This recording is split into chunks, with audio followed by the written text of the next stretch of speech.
¿Cómo están? Estamos acá en la nueva edición del Festival Internacional de Cine de Valdivia, grabando acá en Puerto Solar, que nos ha recibido para tener estas conversaciones con algunos de los invitados e invitadas internacionales y también nacionales del festival. Y partimos con una de las estrellas, de hecho, su película Caigan las Rosas Blancas fue la que abrió el festival. Estamos con Albertina Carri. Albertina, ¿cómo estás? Bien, muy bien. Bueno, un gustazo poder recibirte, un gustazo poder conversar contigo de tu cine, pero además de este libro, Cine Vivo, que está, de hecho, calentito. Acaba de salir recién, va a tener una presentación acá en el festival. Está editado por Banda Propia, que también editaron tu novela anterior. Ok, sí, sí. Y quizás la primera cosa que quisiera preguntarte es, estábamos hablando de eso recién, ¿no? Tu primera vez en el Festival de Cine de Valdivia. Sí. ¿Qué sabías del festival y qué te pasó ahora que finalmente te encontraste con esta audiencia? Bueno, sí, es la primera vez que estoy en Valdivia, que vengo al festival. Y nada, o sea, había escuchado muchísimas cosas, siempre todo el mundo me decía, es un festival increíble, es una ciudad universitaria, las salas se llenan, y todo parecía como un relato un poco épico, ¿viste? Como que venían las noticias y decía, claro, sí. Sí, seguro que sí. sí. Seguro existe ese lugar. Claro. Y llegué y lo comprobé, es así, realmente, es como precioso. Anoche la película se dio a las 10 de la noche, una película que dura 2 horas, llovía, hacía frío, y la sala estaba llena y la gente se quedó a las preguntas y respuestas, como hasta la 1 de la mañana, y luego también fui a ver otras películas, y siempre también a sala llena, o sea, como muy linda la circulación, muy linda la circulación en la ciudad, es preciosa la ciudad además, y se come rico, se come muy bien. ¿Ya probaste el valdiviano? Ya probé el valdiviano, probé el crudo, voy ¿La cerveza? La cerveza, por supuesto, voy probando. Bueno, ¿Probaste los erizos? Sierra. No, erizos no conseguí todavía. Pero debería haber en el mercado. Sí. El mercado está aquí al lado. Estamos estamos sobre el calle haciendo esta entrevista. Qué maravilla. Así que nada, es un honor y un placer enorme estar acá en Valdivia. Bueno, para nosotros también es un tremendo lujo poder partir esta serie de entrevistas que estamos haciendo desde el festival para hablar contigo de tu cine y de tu libro. Y a propósito de esta idea que marca el Festival de Valdivia, que tiene que ver con cine del futuro, ¿no? Tú trabajas acá el concepto de cine vivo, Sí. versus el cine puro, que me pareció muy lindo ese acercamiento. También la tensión entre memoria y vanguardia. Es algo que también yo siento que aparece en el libro, ¿no? De la posibilidad de experimentar y la posibilidad del cine como un lugar más de preguntas que de respuestas. Sí. Hablemos de eso, ¿no? Del ejercicio de filmar como un ejercicio de enfrentarse a las preguntas, aunque no aparezcan certezas, sino más preguntas en el más proceso, preguntas, ¿no? claro. Sí, a mí lo que me interesa, digamos, también es como cierta idea de, o sea, cine vivo es el libro también, digamos, pero sobre todo el concepto cine vivo es una apuesta, ¿no? Una apuesta, un cine que late, un cine que está despierto, que se hace preguntas, que interpela, que te interpela cuando lo haces incluso, ¿no? Como, y también que falla, o sea, porque también es eso, ¿no? Como se puede fallar, como salir también de esa lógica de formato, ¿no? Como de súper seteado de cómo tiene que ser una narración, sino también eso, llevar el cine al campo del pensamiento. Esa es un poco, creo que la apuesta del libro, que recopila textos de muchas décadas, digamos, y es algo que yo hago habitualmente en mis películas, ¿no? Como a veces, o sea, no sé, esta película cuando la estrenamos en Buenos Aires, un crítico medio amigo me decía, claro, es como una película de los 60s o de los 70s en el sentido de que experimenta, se pregunta, prueba, Se ¿no? mete por un lado y después se devuelve. Claro, exacto. Y creo que es eso, es como también eso, devolverle al cine algo que es nato del cine, ¿no? Porque es un poco como su idea original, ¿no? Que es eso, es parte del campo del pensamiento.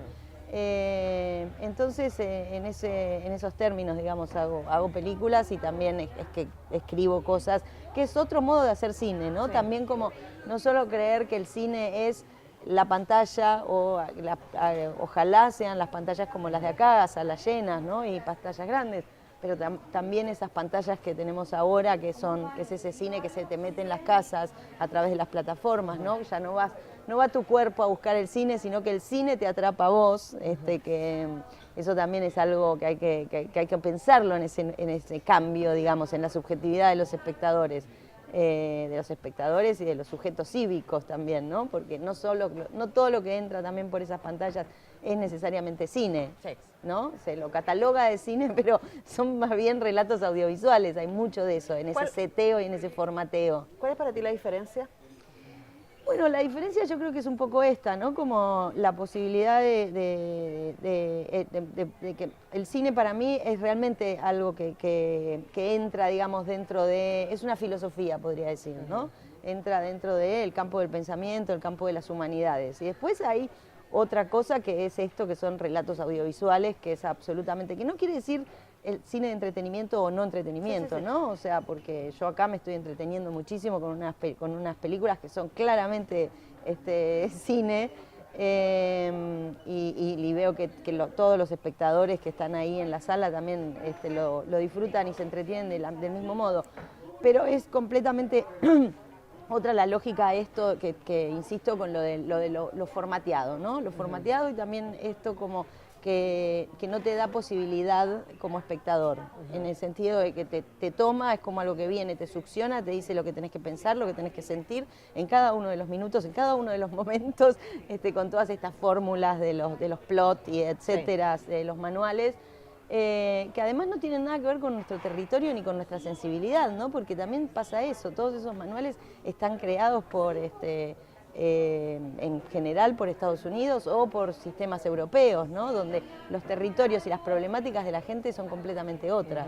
Entonces, en ese sentido también es como el campo del pensamiento y dentro de tu propio territorio, ¿no? Como pensar cuáles son nuestras sensibilidades, nuestros modos de vida, nuestras necesidades, y también darle al cine esa posibilidad de que el cine, digamos, proyecta y nos proyecta, entonces también de proyectarnos en otros futuros, ¿no? Como pensar un poco eso también en una cuestión de, digo, la ficción siempre es una especulación, entonces si se la lleva a ese formato tan estandarizado, parece que hay un único sujeto universal, cuando en realidad no es así, y sobre todo eso en nuestro continente, que bueno, tenemos particularidades muy diferentes a las de los imperios, podríamos decir. Sí, claro, y además en la introducción de este libro tú terminas con un poema, como una diatriba dedicada al cine, y a mí me hizo mucho sentido una parte donde tú dices, aquí te parafraseo, ¿no? Como que te molesta cuando el cine, y te comparto esa sensación, aparece lleno de certezas, ¿cierto? Y como que se pavonea de lo que sabe y de lo que mueve, y es como lo humano, ¿no? Es muy peligroso. Es muy peligroso, exacto, sí, es muy peligroso porque realmente eso es como le quitas lo humano, es exactamente eso, le quitas esa capacidad de reflexión, ¿no? O sea, es un aparato de lo viviente, claro. Entonces en tanto aparato de lo viviente también eso fracasa, falla, se pregunta, bueno, y también se pavonea, porque también sabemos que es parte de los grandes problemas de la humanidad, ¿no? Que nos caemos ahí. Esa soberbia de yo lo sé, acá lo sabemos.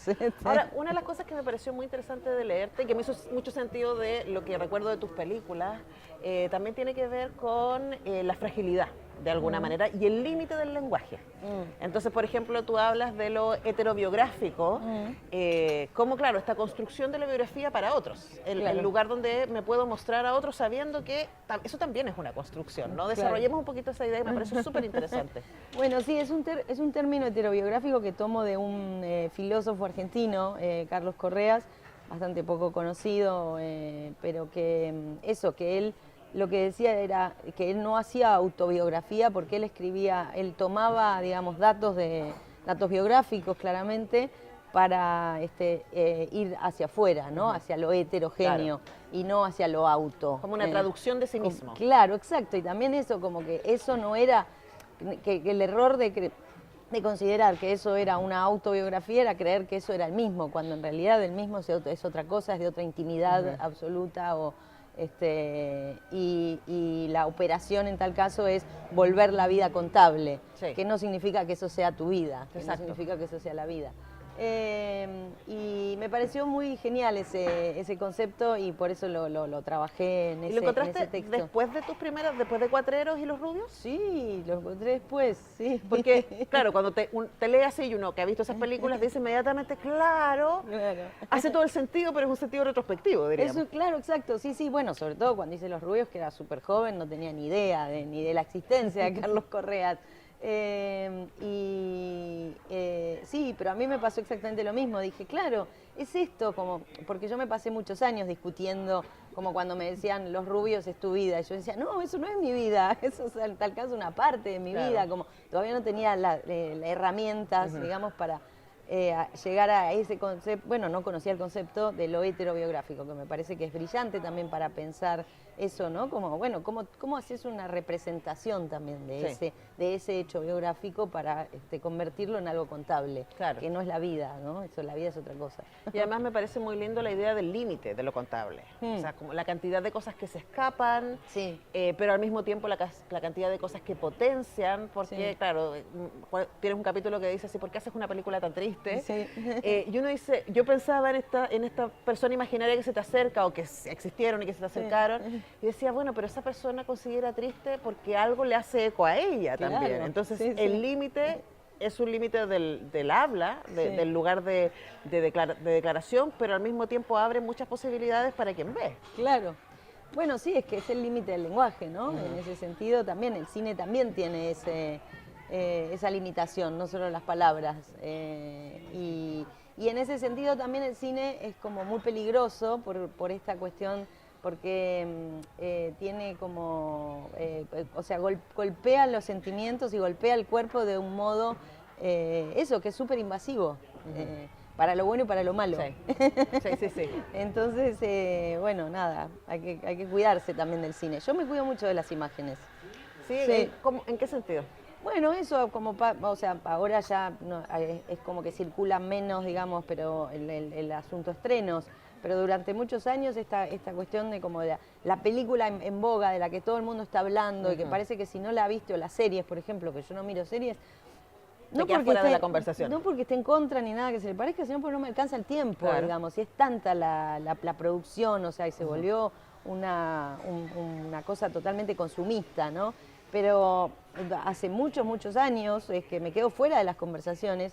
La verdad que no me importa, no me preocupa, digo, es mucho mejor, o sea, la verdad es eso, digo, me quedo fuera de la conversación, pero sé que tuve tiempo para hacer cosas que realmente deseaba o me interesaban, porque si no es un poco eso, ¿no? Como hay algo, esta lógica del capitalismo consumista, ¿no? Como de estar al día, de estar todo el tiempo en tema, que es imposible, más en este momento, ¿no? Con la cantidad de información que circula, digamos, en esta época del mundo donde vivimos en una especie de infocracia. Entonces está bien también, es bueno quedarse afuera de algunas conversaciones, no entender algunos temas, porque es inevitable. Y sobre todo eso, como también, que volver en esto que me preguntabas, cuál es la diferencia entre relato audiovisual y cine, que tampoco lo tengo tan claro, pero también algo de esto, ¿no? Como que una cosa es un bien cultural y otra cosa es un bien de consumo, ¿no? Y hay algunos formatos que son solamente bienes de consumo y que eso, que generan, ¿qué significa el consumo? Generan un tipo de ansiedad y un tipo de eso, de querer estar al día, de querer... FOMO. Claro, bueno, ahí va, un FOMO. El FOMO a todo color. Claro. Sí, pero también pensaba a propósito de lo que decías, ¿no? De la estandarización del lenguaje y de los formatos, que también se estandariza la conversación. Cuando estamos todos viendo lo mismo y más o menos opinando lo mismo, y en redes sociales además eso es especialmente peligroso porque somos una cámara de eco, entonces me muestra la gente que habla como yo, que piensa como yo, que está consumiendo lo mismo que yo. Pero también hay una pérdida de la diferencia ahí. Sí, una pérdida de la curiosidad en algún sentido, ¿no? De la curiosidad y del estímulo del pensamiento, ¿no? Del pensamiento crítico, porque es como eso, como todo es una naturalización de una forma de un sistema de verdad, ¿no? Un sistema de verdades que se termina convirtiendo en un tipo de hegemonía, sea una u otra, donde entonces no ejercitas el pensamiento crítico, la capacidad de también pensar futuros posibles, otras formas de habitar, otras formas de relacionarse. entre los humanos y con lo vivo y etcétera, ¿no? Sí. Entonces, eso, me parece que el cine tiene es una herramienta preciosa también para eso, para desestabilizar las estructuras, ¿no? Sí. Y pensaba en eso respecto a uno de los últimos capítulos del libro que tiene que ver con porno y política, ¿no? Sí. Hablando de estándares, ¿no? Y de lo que se supone que, y yo creo que ahí tú te has metido en un tema que tiene que ver con, desde la disidencia, desde los feminismos, ¿no? Y también de pensar esa posibilidad del lenguaje que es extremadamente industrial, pero dándole una vuelta, ¿no? Sí. Subvertiéndolo con otra mirada. ¿Qué sientes tú que aparece ahí a partir de lo que nos compartes acá en el libro? Sí, bueno, yo empecé, o sea, cuando empecé a estudiar cine, empecé como a investigar porno de alguna manera y para hacer un descubrimiento muy sonso de algún modo también, que es que el porno tiene una condición que es todo medio igual, ¿no? Sí. En términos técnicos, podríamos decir. Pero bueno, pero sí también tiene otra cuestión que es una cuestión totalmente conceptual, ¿no? Como los cuerpos hablantes o como los sujetos nos volvemos absolutamente objetos, exacto, ¿no? Objetos de un tipo también de consumo y de deseo, que es una mirada de un otro que no representa para nada ese cuerpo que está en pantalla, ¿no? En muchos de los casos. Entonces fue un poco también esa búsqueda, como subvertir ese género tan corrompido, ¿no? por la industria, la industria misma del porno. Y bueno, fue un viaje increíble el de Las Hijas del Fuego, que venía de alguna manera de investigaciones previas, que yo había hecho cortometrajes con material de archivo, con muñequitos, cosas así, pero bueno, llegar a lo vivo, a los cuerpos vivos y hacer una porno en esos términos militantes, digamos, claro, y consensuados, de qué sí, qué no, qué mostramos, cómo lo pensamos. Bueno, también fue un poco la consecuencia de que me llevó a hacer esta última película, porque fue formar un grupo de pensamiento, ¿no? Formar un grupo de discusión que nos dio ganas de seguir llevando las discusiones más allá y pensar otros modos de aventuras también, claro, para esos cuerpos, no solo las aventuras de lo sexual y el deseo, ¿no?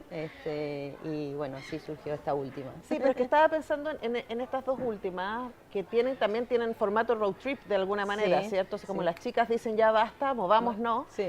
Y ahí, claro, hay un deseo que tiene que ver con el deseo sexual y el deseo de los cuerpos, pero también hay un deseo de independencia y sobre todo de ir contra el mandato. Claro, sí, y de movimiento también, claro, ¿no? Como en esta segunda es como muy claro eso, en el sentido que es una película que va mutando, ¿no? Que va mutando de género y a medida que no solo va mutando de género, sino que el paisaje un poco es el que va guiando esa mutación en el ánimo del grupo, ¿no? Y pasan a ser también una especie de sujeto colectivo. Exacto. Ellas, ¿no? Como con sus internas y sus problemáticas como todo colectivo. Pero sí, eso es una búsqueda de autonomía y también podríamos llamarlo un punto de fuga, ¿no? Sí. O varios puntos de fuga para, bueno, llegar hacia la fantasía de alguna manera, ¿no? Como salirse también de las condiciones de lo real para eso, para volverse de alguna manera espíritu o volverse pensamiento, volverse algo intangible, ¿no? Que es el momento donde también la película se vuelve más tangible de alguna manera, ¿no? Cambia ahí como su organicidad en términos de materialidad de la imagen. Pero es esa un poco la búsqueda, ¿no? Sí, y estaba pensando tanto en las películas como acá en los textos hay un ejercicio que a mí me parece muy poderoso y necesario, también contra la estandarización que tiene que ver con detenerse en la fisura. Es como, ok, aquí hay un ruido, en vez de arrancar del ruido, a ver qué hay ahí, ¿no? Hablemos de qué te pasa a ti con eso. Me imagino que cuando estás buscando material en la vida misma, cuando estás leyendo, es como, uy, aquí hay algo que no encaja. Detengámoslo exactamente en eso, que no encaja. Sí, a ver, ¿cómo sería? Bueno, es que casi nada encaja, ¿no? Vivimos en un mundo muy injusto. Exacto. Y es la fantasía, claro, de la estandarización de que... Claro, sí, de que creemos que estamos bien. Sí, en algún sentido estamos bien, pero bueno, eso, no sé, en general digamos como que los temas también de las películas y suceden un poco también hacia la búsqueda de formatos, ¿no? Y hacia la búsqueda de dispositivos y hacia la búsqueda de esto, también de jugar con el lenguaje, ¿no? Sí. salir del lugar ese cómodo, o que para mí sería muy incómodo por otro lado, Sí, ¿no? claro. O sea, yo me siento realmente mucho más cómoda en esa experimentación o en esa búsqueda que En abrazar la fisura. en abrazar la fisura, exactamente. Sí, sí, sí, en abrazar la fisura y en crear desde ahí también, Sí. ¿no? Como en moverse en esa, la verdad que es una palabra muy linda, en esa fisura. Sí, a mí me gusta esa palabra. Sí. Porque además encuentro que es más saludable Sí. abrazar la vulnerabilidad. Sí. Tú partes hablando también de la monstruosidad, Sí. ¿no? Pero la monstruosidad tiene que ver también con quién dijo que era la belleza. Claro. También, Sí, y qué sí, es lo sí. monstruoso. Entonces Exacto. también es revelarse Sí, sí, sí, a sí. ese mandato, a esa etiquetación. Sí, sí, sí, que otros sean lo normal, ¿no? Es Ah, un poco... pero también, de nuevo, de cerca, nadie. Claro, por eso, digo. Ahora, para ir cerrando, pensaba mientras te leía porque acá hay una colección de textos, algunos tienen más de 20 años. Creo que el más viejo es de 1998. Claro. ¿Existió ese año realmente? Es una buena pregunta, yo creo que sí. Que hay alguna referencia, hay Alguna que antecedentes. Pero pensaba también en este ejercicio a propósito de mirar retrospectivamente cuando uno aparece un autor, una autora, una idea y uno dice, wow, no sabía que estaba haciendo eso, ¿no? Me imagino que también en la selección de los textos, en la reescritura, en la edición de estos textos que tienen muy distintos orígenes, Sí. aparece también una mirada respecto a ti misma, a lo que has hecho y a lo que has dicho. Y quería preguntarte respecto a ese ejercicio, ¿no? El ejercicio de antologizarse. Bueno, sí, la verdad es que en ese sentido fue clave el trabajo de las chicas de Banda Propia, porque cuando... De Lorena y María le mandamos muchos saludos. Sí, de Lorena y María, que realmente han trabajado muchísimo para el libro, porque en principio cuando empezamos a hablar del libro, yo empecé como a buscar en algunas cosas que estaban en el archivo y otras que me iba acordando a lo largo del tiempo, y les iba mandando todo, y así en crudo y desordenado, y a partir de eso es que ellas empezaron a hacer una selección y a proponerme como algunas líneas de lectura dentro de todo ese caos que eran la llegada de esos textos. Y en ese sentido fue algo como muy clave ese trabajo, digo, de edición, porque yo se los mandaba sin leer directamente, porque no podía, toma. me los acordaba, claro, pero no podía ni leerlos, me daba una fobia, por eso como me presentaste el trabajo de antologización, decía, no, yo voy a volver a esto, no, es imposible, pero en esa especie de organización que propusieron ellas, de estructura, de columna del libro, fue que ahí pude empezar entonces a trabajar y a reescribir y editar varias cosas. Y eso, y ahí encontré también un sentido, ¿no? Como que fuimos trabajando ese sentido también de cómo, porque algo que también me gusta mucho del libro es que no es cronológico, ¿no? No es que empieza en el 98 y termina en 2025, sino como que está todo mezclado los tiempos. Está más organizado más temáticamente. Temáticamente, claro, pero en esa organización temática es muy lindo también ver cómo hay en un texto, no sé, del 99, hay una conexión con un texto de 2008, ¿no? Como finalmente hay una única persona detrás. Una persona que muta, que claro, se mueve, sí, etcétera. total, que está siempre en una road movie, pero bueno. Y para cerrar, ¿descubriste algo de ti misma y de tu trabajo que no habías visto? Y ahora que está ordenado es como, wow, estaba ahí y no lo había pensado. Esto que te digo, como o sea, yo sé que tengo apenas un par de obsesiones y que se van repitiendo, pero me llamó la atención eso, como conexiones que no recordaba, digamos, ¿no? Como que estaba hablando, no sé, hablando de un corto en tal año y 15 años más tarde hablando totalmente de otro tema, pero igual estaba ahí ya la cita o el pensamiento ese que venía rumiando desde hacía tanto tiempo. Eso fue lindo, fue un lindo descubrimiento. Sí, sí, a mí me parece además que para quienes amamos el cine, ¿no? Yo creo que los realizadores y realizadoras van a encontrar un montón de otras cosas que les van a ser útiles para pensar, pero a mí me fue útil también para pensar mis propias obsesiones con el cine, las puertas que se abren y las fisuras en que uno se detiene, así que se los dejamos muy recomendados. Cine Vivo, de Albertina Carri. Albertina, qué honor hablar contigo, muchas gracias. Gracias a ti. Nosotros vamos a una pausa y ya regresamos.